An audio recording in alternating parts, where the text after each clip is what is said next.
Hello, everybody! Happy Sunday! Oh my gosh, I had a really good audio room today in Dynamic Village. If I can speak. Anyhow, today's topic, actually, I set it up that way.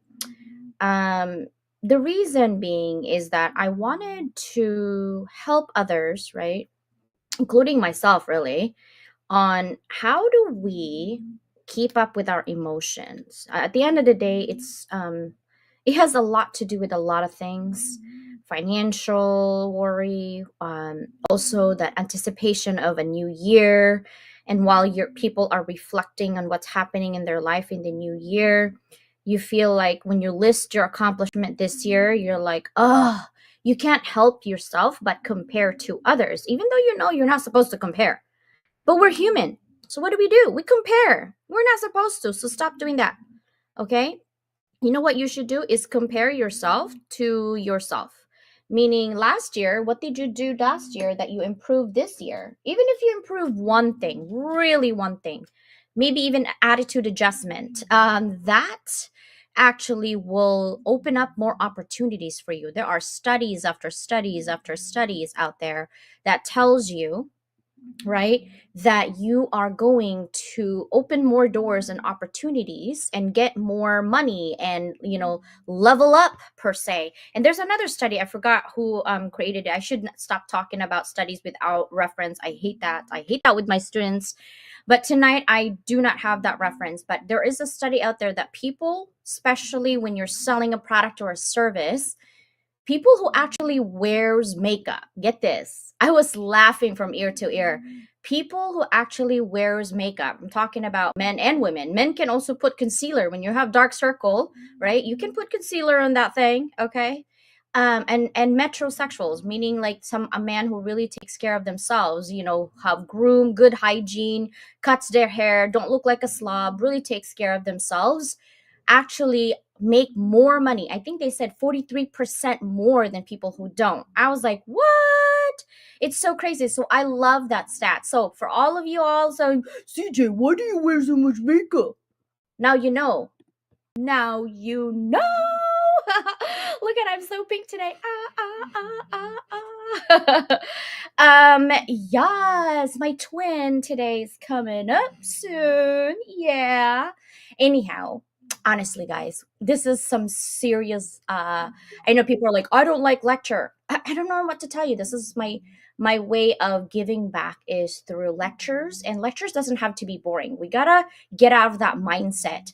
If you think of a teacher, a teacher who's like thick glasses, no makeup, super boring class, Today we're gonna talk about CBT. I'm the opposite of that. I'd be like, let's go. You know why? Because you need energy. You need to be motivated. If you are right now thinking of what am I gonna do? Oh, there's an opportunity open. Take it. Oh, it doesn't pay. Take it. The skills, the networking, the people that you actually are exposed to is more valuable than you getting $500 or $1,000. Your kindness, your presence is a gift. But don't fake it. People always like, fake it till you make it. No, just be yourself, right? And sometimes being yourself is hard. Being myself is hard. Sometimes I can keep up with myself. Go figure. So we are going to share a screen. Let's see if I can share something here. We're going to talk about CBT and CJ.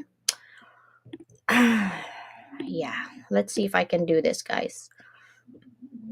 I think I can. Do you guys see or not yet? Let's take a look. No, not yet. How about now? Do you see?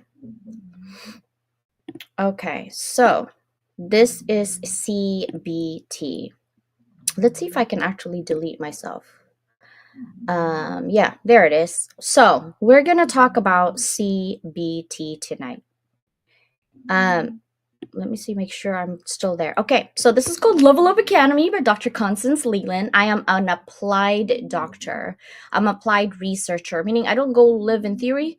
I take that theory, test it, see if it works, and if it doesn't, why not? And if it does, move on, right? That's what I am. I'm an applied doctor. So let's talk about CBT. What does it mean? What does it stand for? And why is it conducive to your ideal self? So, what is CBT? I know you see here, you're like, oh my God, why are they so sad? Because this is for everyone.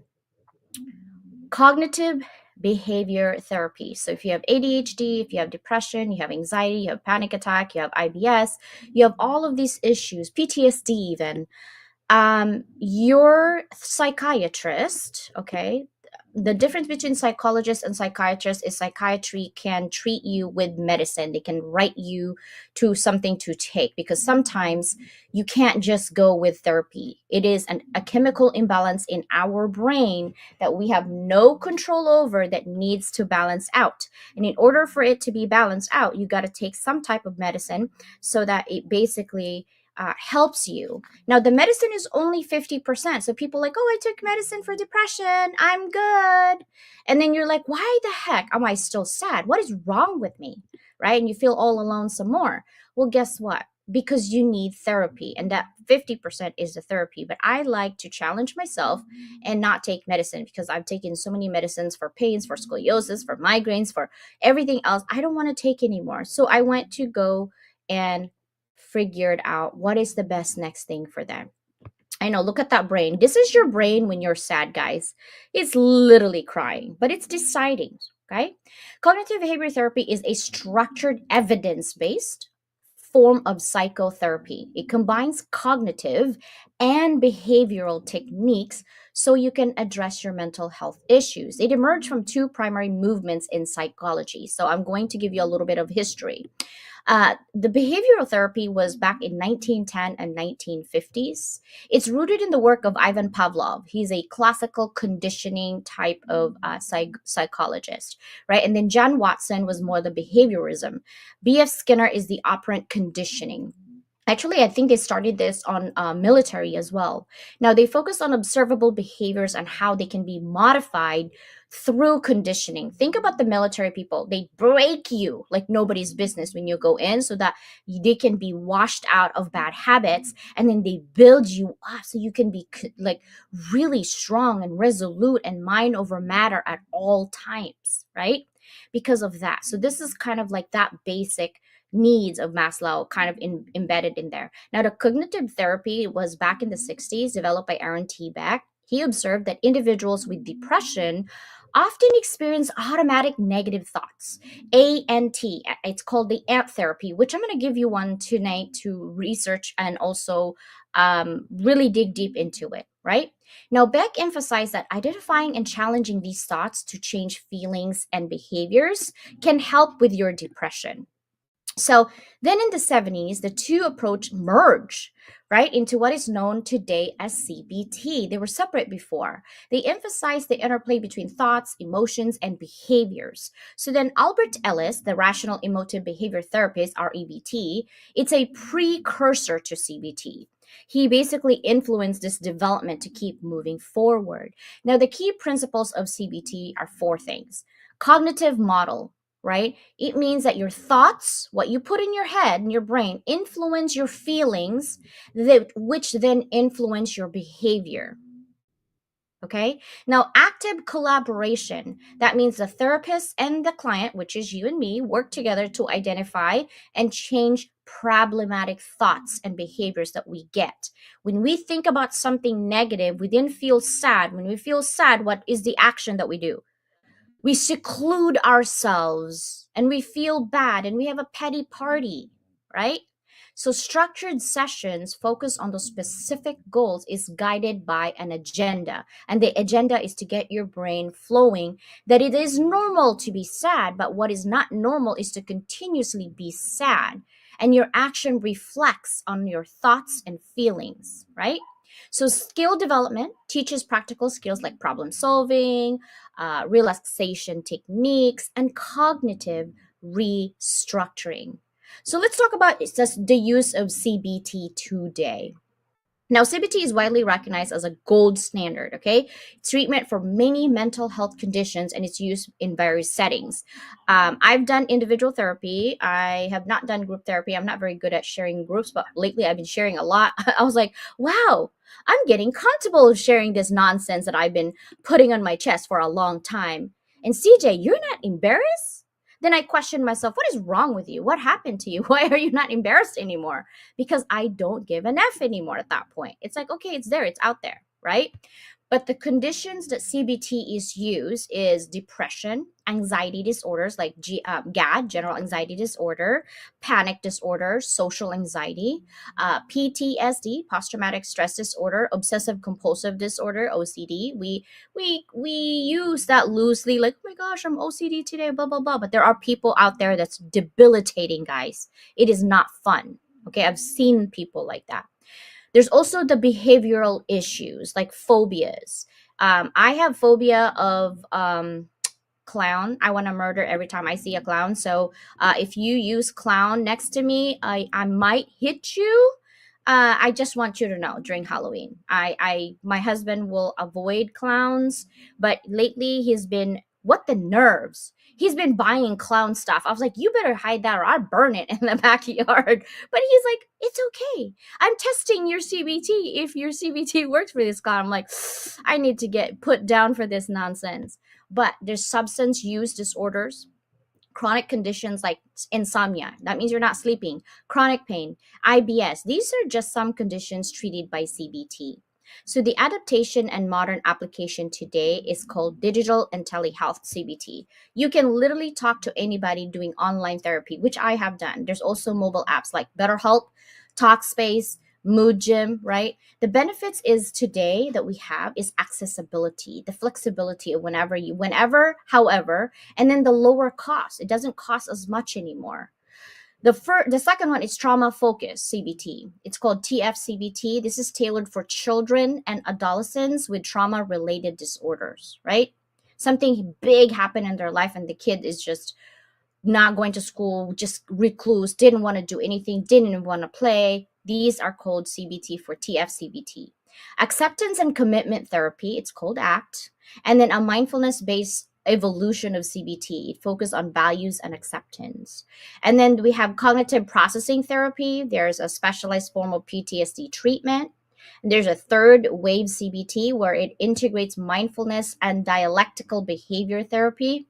And then of course there's coaching and personal development. And this is where I come in, is that coaching. I am a coach practitioner for CBT and I got license for it.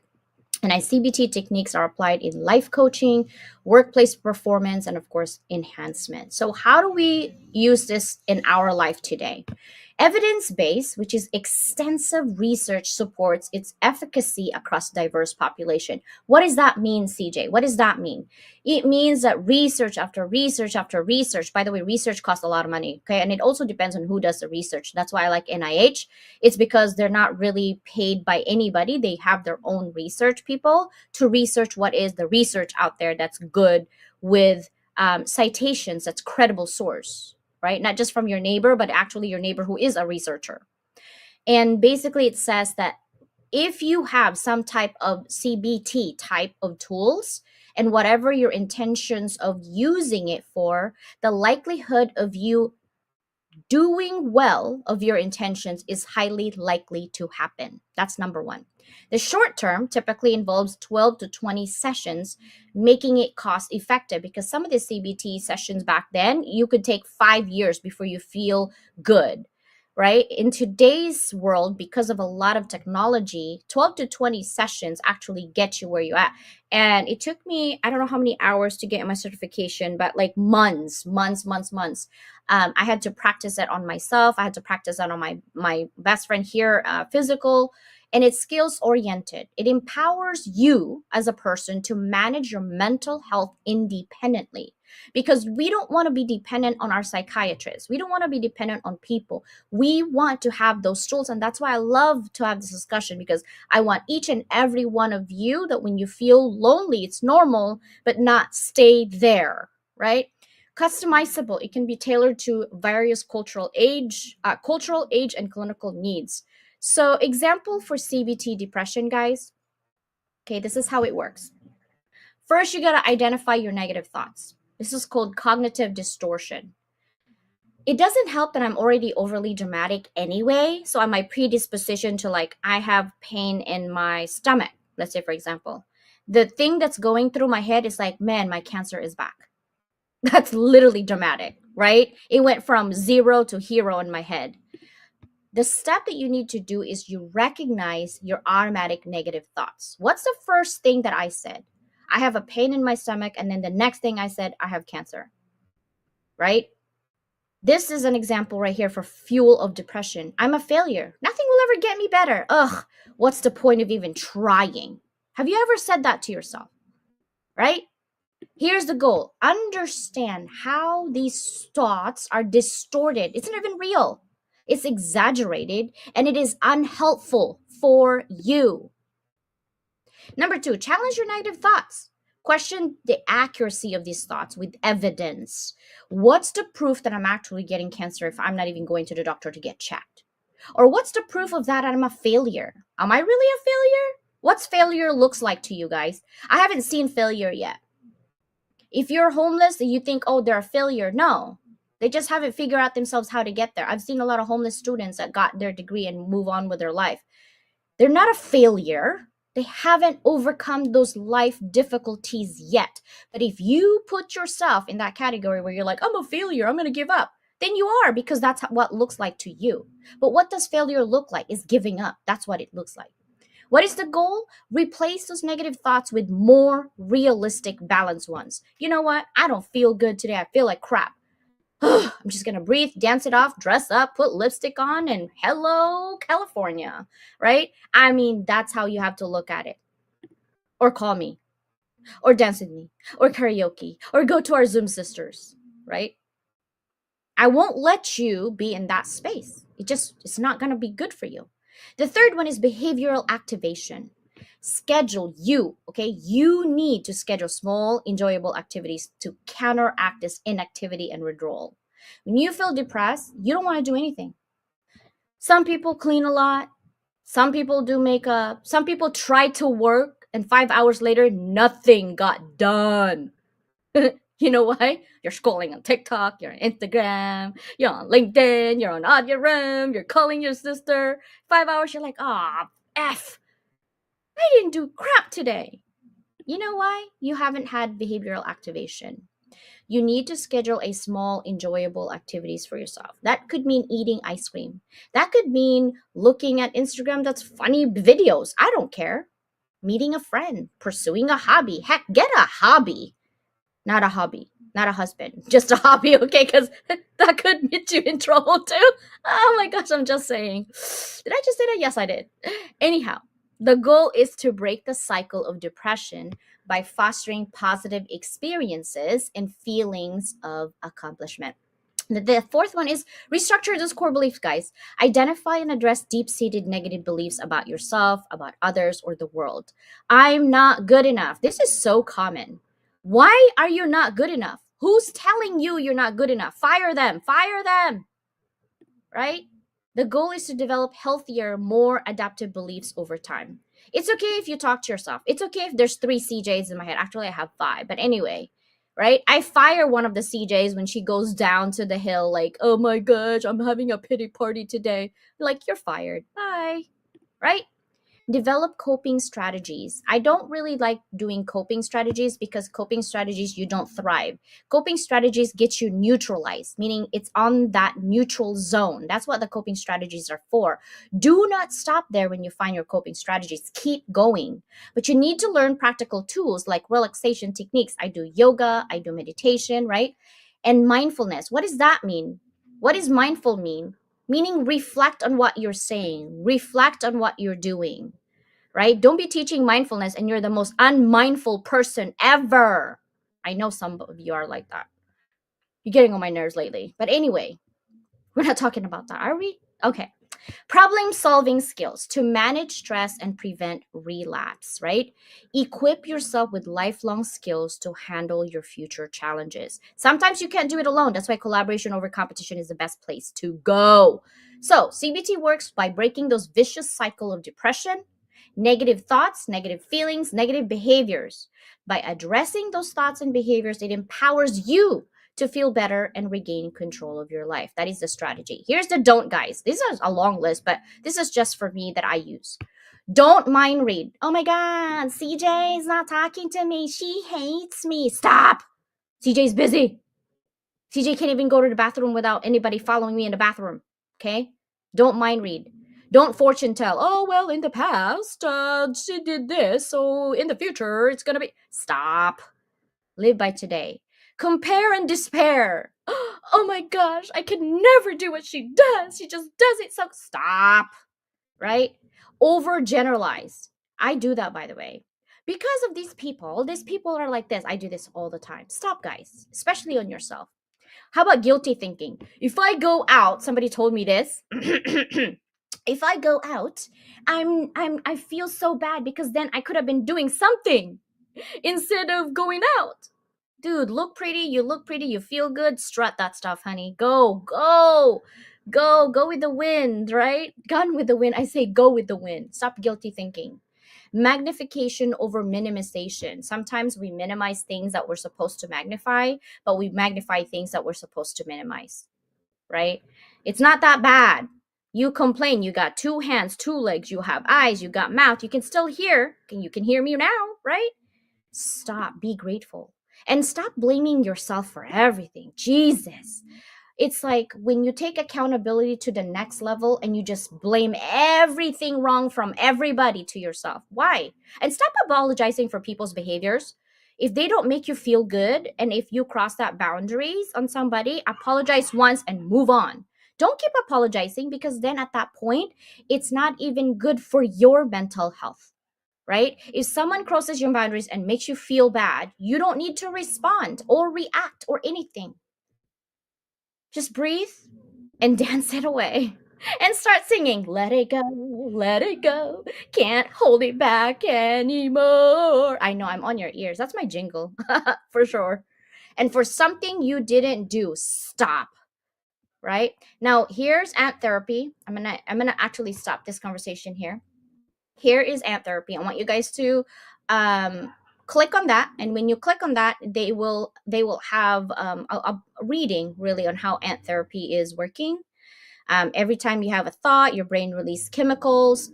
This is not coming from me. It's a worksheet on CBT that I found that really helps me, and it has ant killing examples, and it has ant worksheets in there. It's pretty thorough, guys, and it's free, right? So why not? And how to challenge your core beliefs and core fears. It's all in there. So scan that QR code, and that is it. Are you guys ready?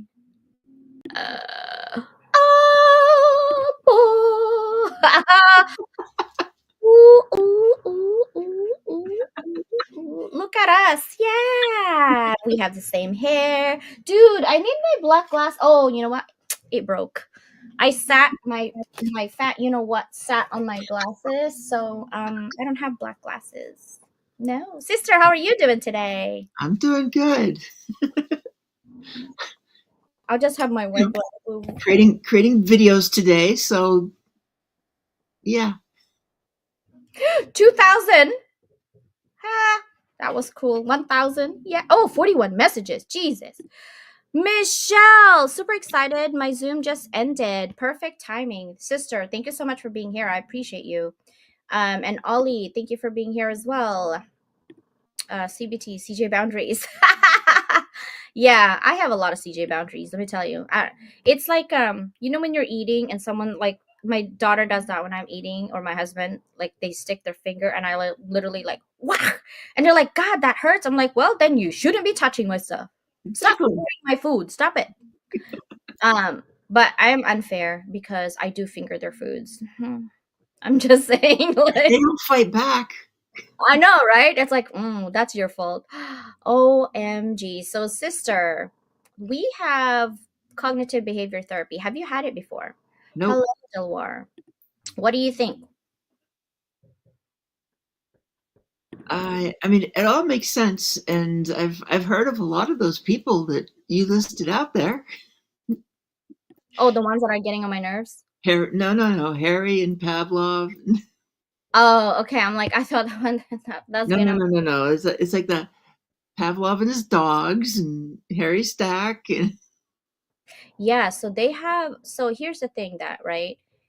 Therapy used to be a bad word. When people said, "Oh, you're in therapy," at least for my people, right? They think you're crazy, or oh yeah, they think that you've lost it because you're in therapy and you're not strong enough to do life without it. um that's a bunch of caca. Because in reality, those same people that tell you, oh, this and that, they're hiding themselves, and they're actually having a therapist too, but they're not willing to say it. Just saying. yeah. Right. It's stigmatized. It's like Mhm. so many other things. It gets stigmatized into a negativity, and then you're afraid to let anybody know. And that's so what you just said is like when they hide it, is they put a mask on to say, I. It's weird that you would be doing that, and yet they keep the mask on so nobody knows that they're doing it. Yeah, and so here's the thing, guys. It's not when you try something, most people will try it once or twice and they like, oh my god, it didn't work for me. You have to do the work. Just like coaching, right? When I mentor someone, um I do have a mentorship program, but I do it on a case by case because I'm really tight on my deadlines right now with projects. um One-on-one is going to be more expensive than group, but I also don't like group because sometimes people don't want to divulge their innermost vulnerability and they just want to have it keep to me. So I'm okay with one-on-one, but it does require more money if I do mentorship one-on-one on those. But most of my mentorship that I do with my students one-on-one does come with CBT. I just don't label it as that, but I use the psychology part of CBT on those behaviors, right? Making sure that they're aware. Pointing out someone's behavior without insulting them is the best way to do it, but you're only halfway there. And the reason that people are resisting to your feedback, not because they don't know that they're doing it wrong, it's because that now someone actually saw that they're doing it wrong. So then they put that wall, and you're never going to penetrate that wall once you do it that way. So what I do with CBT and use CBT is the power of my words. I go around it so the wall doesn't go up. right? So I'm that sneaky ninja in your brain. I'll tell you when you're already there, then I will tell you afterwards what I use. And you're like, whoa, I didn't see it coming. I'm like, I know, but now you're here. And this is great. This is where we need to be because we don't need to concentrate. I think a lot of us are babysitting our behavior. I call it babysitting because we always babysit people like Pac-Man. Aha, aha, you made a mistake. Oh, wow. Aha, aha. Always pointing out on people's mistakes and weaknesses, but never reflecting on your own. Also, I don't like fake people who, call in like, oh, I'm this kind-hearted person, but behind you're a bad ninja. You're literally working against people. You're working against people in front of you that you celebrate in public, but then behind closed doors you're really creating that wall of thorns, right? Here's the thing, it's going to get to you. Karma is going to get you either way. Just stop scheming. Stop being that person who always are so hurt and pain and having all these negative thoughts because it's not good for you actually, right? It's so exhausting. What are your thoughts on that, sister? I agree with that completely. It's those who are two faced, as it were. Um, they get you start seeing them. You may not see it at the beginning, but over time, and sometimes it doesn't take long. You start to the guts like something's wrong here, and then you start to see it. And the minute that you see they're saying one thing, but they're doing another, you start backing away from them because you don't need that. That's negative energy, and that's not helping anybody. How is anybody supposed to be getting better? How are you supposed to be able to be yourself if the people you're trusting are this two-faced kind of person that is all nicey nice to you, but then goes behind your back with other stuff. One thing I appreciate about our friendship and our relationship is that we can tell each other what's wrong with the process or how it makes us feel, but it Mm-hmm. never gets disrespectful Mm-hmm. because we've created that boundaries. Like our choice of words are always going to be kind and compassionate because we know our hearts, but there are times when I'm tough on you. I know because I see it in your face. You get really quiet. But you also know that I have your back, that I'm not doing it to hurt you and I'm not doing it to belittle you. I'm doing it because I see you have so much potential and you just need to get out of your own head. Well, that's why I say when with belonging, the foundation of belonging is trust. If you don't trust, you can't feel safe. You can't remove the mask. You can't be vulnerable if you don't have trust. And in many ways, that trust has to be felt. I mean, some people are like, it has to be earned. Okay, fine, get that. But you really have to feel it in your gut. That's the way it is for me. If I don't feel it, then it's not going to happen. Oh my Even God. Go ahead. Sorry. Go ahead. I was going to say, even when people are like, "This is a safe space and you can open up here," if my gut says no, then I am not going to do it. And pretty much every time my gut said no, and I normally had an idea as to who the people were that why I was saying no, it turned out that I was right. That they were the ones that had I opened up, I might not be doing too well afterwards because I couldn't have trusted them. Yeah. Well, I said, oh my God, because that just reminds me. Remember when we had a conversation? I'm like, sister, I need to create a video about 10 signs you have high levels of intuition. And then I was like naming all 10. I haven't created that video. I will create that video because Susanna and I have always have this deja vu. And we have a conversation. I'm like, remember when I did this? And she's like, yeah. And I'm like, man, do we need to record this conversation? I'm like, no, no, no, I got it. And I do, because I try to take a Yeah, picture. right. And sometimes I'm like, wait, what did I just say? Something. No, it comes down to, do I need to plod this conversation now I know. Look, see, I have my plot. They have a new one too that puts on your. It on your actually wrist? necklace. I'm gonna get that one for sure. But literally, you detect intentions. We detect intentions when we put something out there and people respond differently. We detect those intentions. Yep, We also look at reactions without reasons. Sometimes people get like weird dudgy when there's nothing, or like if we post something and there is no reaction, or like there's a reaction but there is no engagement. We see you, right? Sometimes it's easy to just click than respond. True. And I would rather not respond if I don't have anything nice to say or nothing conducive or valuable. And I like what Ollie says here, having an accountability buddy or activity for making things improved. It's true. You do need that accountability buddy. And that's why we created a sister circle, because we need that accountability party. Danielle, guilty. Hey. Right, what else do you have? So when you're thinking about nonverbal communications, you're on the Zoom, yep. and I can feel energy, people. I really can. I don't know how to explain it to you. I'm not going to call myself with juju or whatever, but I can feel when there's something wrong with your energy.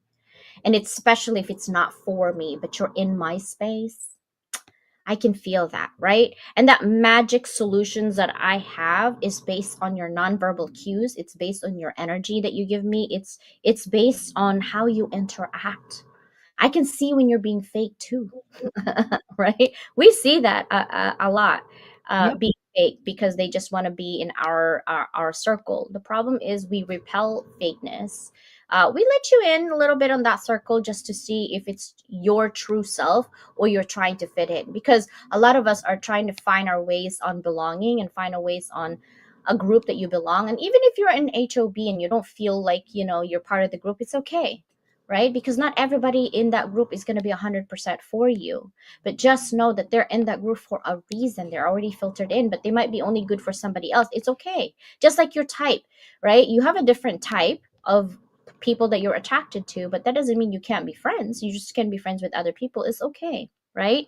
Um, Feel of emotions. When we are emotional, sometimes we tend to heighten everything and we close off everything, right? That's a bad thing and a good thing. It's a good thing that you don't want to take crap from nobody, but it's a bad thing because you're closing yourself for opportunities for new friends. What are your thoughts on that? Well, yeah, I was kind of thinking about that. Um, it's easy. It can be so easy to close ourselves off. I'm just kind of thinking of that aspect, and sometimes it's because of experiences. And so it's like I'm kind of going off in a different direction, maybe. But when it comes to that closing off from people, sometimes they do something that reminds you of something from the past, or sometimes you have, what the crazy thing is, when you get this feeling about somebody and you can't put a finger on why. It's like your fear is telling you there's something wrong, and then it dredges up some memory that you'd totally forgotten, and kind of tries to align it. It's like, what you're seeing, this is what happened. I know you forgot about this, but this really happened, trust me. And it's the main thing for me is just letting my gut tell me what's going on. I gotta have that feeling, because if I don't have that comfort level, then I'm not gonna engage very well, very much. But there's other things too, because I'm kind of thinking about, for some of us, and this is something that I see a need to, not sure where it fits within everything, but for some of us, there's that experience of always feeling like you're a bother. that can hold us back from engaging as fully as we want, and maybe even as fully as somebody else wants us to.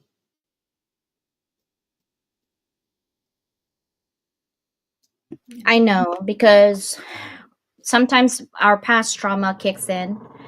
In the past, when we tried to ask for help, people literally tells us that we're a bother. We're Mm-hmm. we're suffocating them.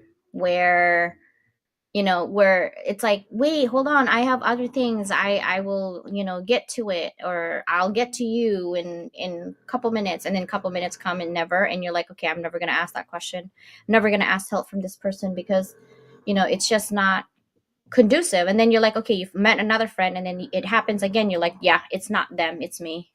I'm Yep. just a bother person, like I can't. But here's the thing: instead of looking at it as you're a type of person that just bothers people, maybe you need to look at your approach on how you ask for help. Because here's my example: some people bother me to the core. People never bother. It bothers me. Their behavior bothers me. That's I should label that preference it perfectly. Not them as a person bother me. It's their behavior. I don't like entitled people. um I don't like when I give you time to really cut everyone off right now on the calendar and get you in, and then you just keep asking and asking, but there is really no value because you don't know what you're asking for. And when I tell you, can you just tell me exactly what you need help? Oh, I just want to talk to you. What for? Literally, I'm asking that, and you can't answer it. That bothers me because then you don't respect my time. But we have a tendency, especially women, we have a tendency to feel bad. I'm not saying that's a bad thing, but feel bad for yourself. You cannot take back the time that you spent being bothered 50% of the day because this person just keeps bothering you, but you can't say no to them, or you can't have boundaries for them. Okay? You can say it nicely. Listen, I really like that you are wanting to level up your game on wanting to be me. Literally, two people just told me, I want to be you. I had to breathe hard. I'm like, I don't want to be me. What do you mean? You don't know what you're asking. I just said, okay, exactly what do you need part of me that you want? Because I could help you. And they're like, no, I want to do everything that you do. I said, okay, why don't you do me a favor and give me a script on how you would sell yourself to me? Because if you can do that, you can pretty much do anything that I'm doing, except you got to be really good. You got to be a ninja on your time because your time is everything. So when you think, oh, CJ, why can you do everything? Because I cut everybody off when I don't need them. Now you know my secret, guys. If you're going to call me, I can text. I can, I have my iPad here. I have two computers in front of me. I have two cell phones, different two numbers. I can multitask. It's fine. I can do it all at once too, by the way. And I only have two hands. It's just my ADHD kicks in. But here's the thing: if you're not able to even sell yourself to yourself, you got a lot to work on. You want this, you want that, you want this, you got big goals and big this, but you're not doing anything. You're sitting down on your, oh, I almost said ASS. You're sitting down on your ASS and you want some things, but you're not willing to work for it. You think AI is gonna make it for you? Like, hey AI, maybe 20 years from now, hey AI, can you cook me some eggs poached? Make sure the cream is saucy, over easy on the side, toast with butter. Oh, it's gotta be vegan butter from Irish. Like, I'm very specific. I like to customize everything. Okay, I'm a pain in the you know what at Starbucks. But anyway, I know what I want, people. So here's the thing: you have to work at it. Nothing comes for me that's free and easy. Yes, I am gonna ask for free or a big discount. That's just who I am. I don't care if I'm a millionaire someday, guys. I will still ask for that discount because it's a challenge for me. I wanted to challenge if you see my value that you're willing to partner with me and lower your services because you want to work with me. I'm not going to get it out for free. I will pay for it because I trust your judgment. And don't insult people to ask everything for free all the time. You're insulting them when you're asking all the time for free. You know why? That means you don't care about the value and the time that we put, and then you demand and you're entitled. with your demands? I don't think so, Nope. right? Stop demanding. My kids don't even demand like that. My husband once in a while, right? But stop. Don't be entitled. Work for yourself. Work it. You can do it. I'm going to help you do it. But don't be dependent on me or anybody else. You need to depend on yourself. If you wanted to extrapolate my knowledge, I will be happy and glad to give it to you when I know you're ready for it.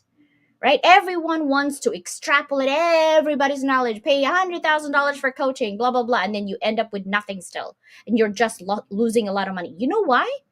Because you weren't ready.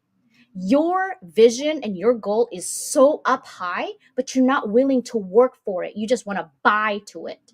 You can't buy my friendship. No, you can't. You can't buy my trust. But I love people. I truly do. But if I see a hint and a hum that you're not for me, I silently ninja out myself. What Right. do you think about that, sister? Oh, I know all of that. And I totally agree with that. Because, and a lot of people, they got to understand when you say, if you're not for me, that doesn't mean that you're going to get everything for free. Because collaboration is not a guaranteed free. Collaboration is that's when you find out, are they really for you? When you can team up, when you can work on things. Some stuff, yeah, in both parties, they don't have to put anything in because they're going to make something out of it together. Others, the collaboration is you're joining somebody else's project, you're a part of the project, and you may have to pay to be a part of that project. But when you look at the big picture, it's worth being a part of that project. And the collaboration and what's going to come out of it is amazing. But when you get those who basically are saying, I don't pay for anything, then it's like, fine, go away, because you've got energy that I don't need. And those 5 words mean I no longer respect you because you don't respect me. Thank you. Next. Thank you. Next. Return to sender. Oh my God, that is I know. so TikTok. Thank you. Next. Return to sender. Ah, listen, people. Okay. Oh, sister, should we tell them about our next anthology? I know we just have our next anthology against the grain right now, but should we tell them? Actually, it came from the ideas kind of came from Paulette, so I got to give her credit. Absolutely. Should we tell them? Let's tell them, because Should we tell them? we're probably gonna, we may even open that one up early. Yeah, I think we're gonna probably do that. We don't know. Oh, yeah. So here's the thing. We have an idea for you guys, for Team Replay out there, that we are going to have an anthology without a theme. I know, I'm so structured. I'm like losing my mind right now.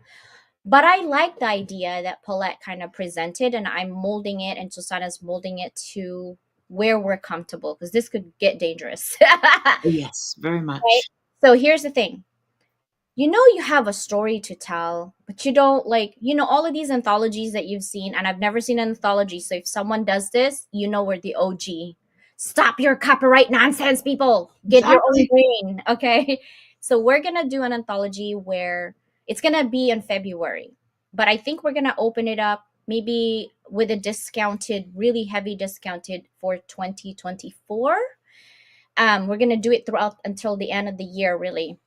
Maybe we'll have a Black Friday sale for a short period, and then the whole month of December, and then another sale on January.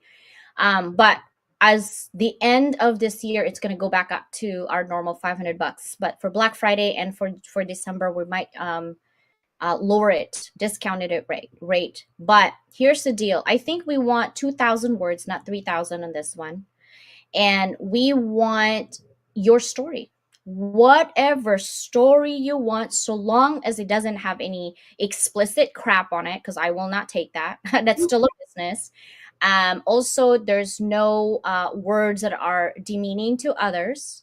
It could be funny, it could be sad, it could be whatever you're working on, whatever it is, we're going to take it.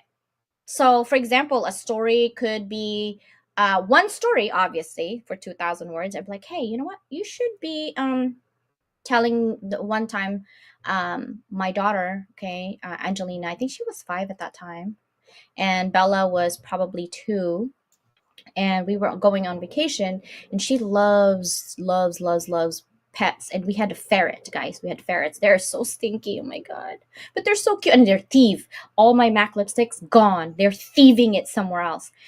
But we had to move, and they're illegal in certain states, so we had to give them back to the zoo or whatnot, right? And we always take care of our animals to the places. We don't put them on, like, we've never really put any animals to shelters or anything like that. We've always given them to the zoo or whatnot.